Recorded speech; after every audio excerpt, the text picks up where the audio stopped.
आपने देखा ये बहुत खराब तरीका था मल्टीपल अटैकर्स को डील करने का। सही तरीका क्या हो सकता है? हम मल्टीपल अटैकर्स की बात कर रहे हैं तो कुछ चीजें हैं जो हमको कभी नहीं करनी चाहिए। फर्स्ट एग्जांपल रहेगा उसमें movie style fighting. Movie style fighting से मेरा मतलब क्या है कि मूवी में दिखाया जाता है कि एक बंदा बीच में घुस गया, बिल्कुल इसको भी मार रहा है, इसको भी मार रहा है, इसको भी मार रहा है, इसको भी मार रहा है, राइट? जो कि असली में नहीं होने वाला। क्योंकि अगर आपने नोटिस किया हो मूवीज में, तो मूवीज में क्या होता है, जब ये लोग घेर लेते हैं किसी को, स्पेशली जब एक्टर को लोग घेर लेते हैं, तो क्या होता है कि एक ही मारेगा। आप ध्यान से देखना, सीन को नोटिस करना, एक ही मारेगा, बाकी लोग बस हिलते रहेंगे, ऐसे हवा में पंचेस फेंकते रहेंगे ताकि सीन अलाइव दिखे। बट वो एक्चुअल सिनेरियो नहीं है। जैसे मान लो मैं इसको मार रहा हूं तो ये लोग कुछ कुछ करते रहेंगे बट ये मारेंगे नहीं। बट एक्चुअल सिचुएशन में क्या होगा कि सारे लोग मारेंगे आपको, राइट? अगर आप बीच में घुस गए ना, आप इसको मार रहे हो ना, तो ये भी आपको मारने वाले हैं, राइट?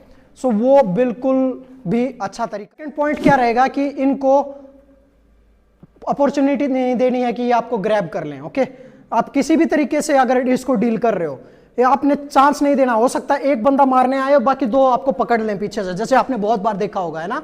अगर ग्रैब कर लिया तो चांसेस आर कि आप बहुत ज्यादा पीटने वाले हो। Okay, so first of second thing हमेशा याद रखो कि ग्रैबिंग की अपॉर्चुनिटी नहीं देनी। ग्रुप फाइटिंग है या फिर आप फंस गए हो मल्टीपल अटैकर में, तो हमेशा याद रखो ये चीज नोटिस करने का हमेशा कि ये किस तरीके से आपको अटैक कर रहे हैं।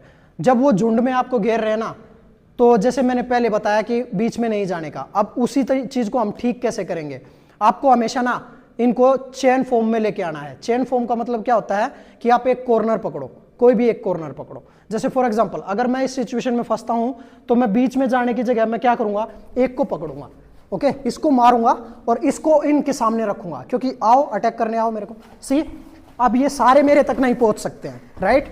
जब मैं एक को सामने रख रहा हूं तो पीछे वाले की रीच बहुत कम हो जाती है। Okay, let's go back.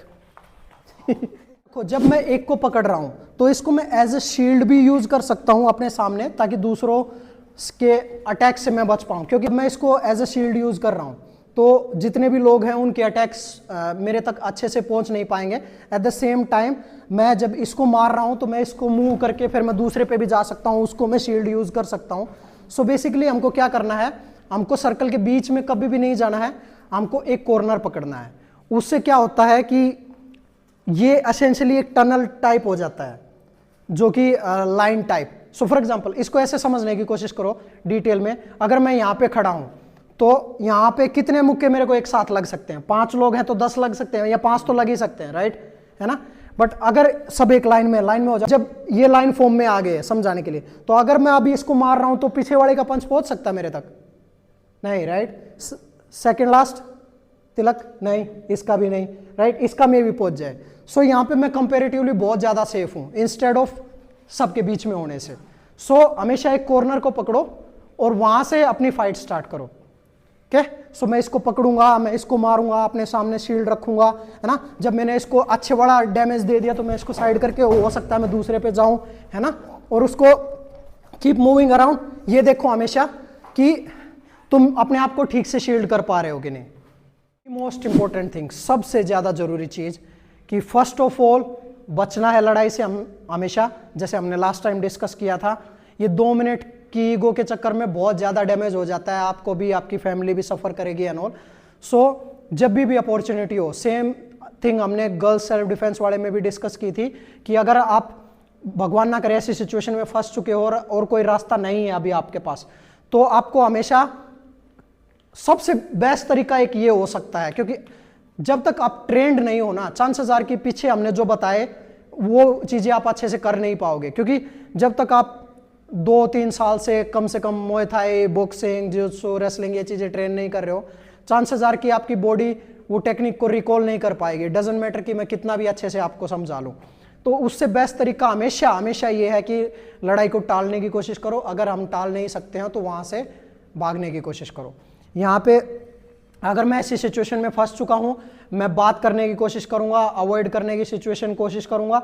अगर ऐसा नहीं होता है और अगर मेरे को दिख रहा है कि स्ट्रेट वे अटैक करने के लिए आ रहे हैं, तो विदाउट वेस्टिंग मच टाइम हमेशा देखो कि ग्रुप में वीकेस्ट मेंबर कौन सा है। ओके, जैसे अगर मान लो सामने से ये घेर रहे हैं मेरे को, है ना, तो जो भी तुमको वीक मेंबर दिखे उसको देखने का, ओके, और उसको मारने का कुछ भी, और भाग जाने का उधर से। Okay okay, tata bye bye. सबसे बेस्ट सॉल्यूशन है वहां से भागने का, प्रॉब्लम को अवॉइड करने का।